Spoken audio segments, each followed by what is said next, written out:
Yun, ah, ma- mga kabady, so gumagana na. So, lahat ng document siguro magagamit na natin, gumagana na yung PC natin. Ito yung ano natin, so wala nang problema. So ikakabit na lang natin yung kanyang cover. Tapos meron na tayong nahiram na printer. So, nanghiram lang muna tayo. Kasi wala pa tayong pambili. So yun yung gagawin natin. So hopefully, pag ikabit tong cord na to papunta dito, so hopefully gumana. Gumana para meron tayong magamit. So, yun mga kabady, dyan lang muna kayo. Yun lang muna yung papakita ko, tutorial yun. Yun, basic lang. Pero, malaki yung tulong.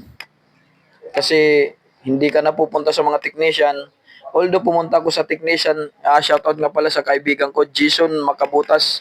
Lahat ng cord ko, pinapatry ko sa kanya, pinapa-testeran ko kung gumagana talaga.